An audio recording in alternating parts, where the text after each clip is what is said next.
Brad Williams, Excel primed. Here, we're going to use the substitute. I'm just going to try to explain this to you as simple as possible. What we're going to do is we have this string. Our goal here is to use a combination of functions in order to find the first or second or third @ sign in this string. The way you do that, you have to use a little creativity here. We're going to do some substitution. Question we ask is, why can't we just go, here's the layout here. We have this find, we have character 160, substitute B5 at character 160. What we're doing here, we're going to find character 160. Here's character 160 on its own.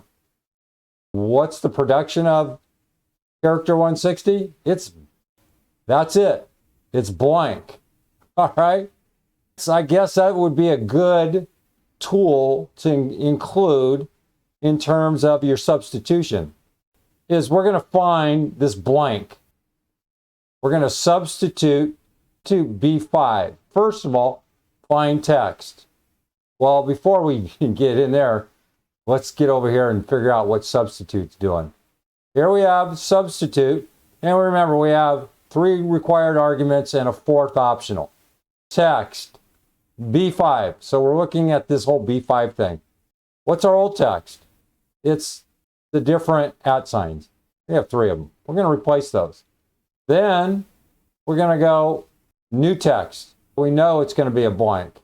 We're not going to be able to see it, but just pretend that we're replacing the ats with a blank. And then C5. C5 is this. What does it mean?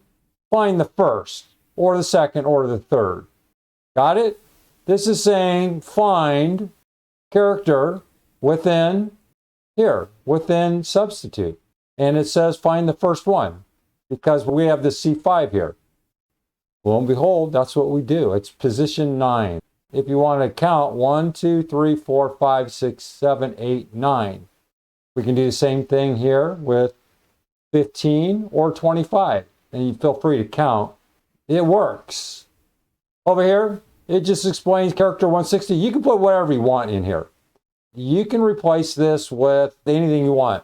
The reason you use character 160 is because it's so rarely used that it won't interfere with your attempt to manipulate the text, because 160 is your choice. I decide what the heck.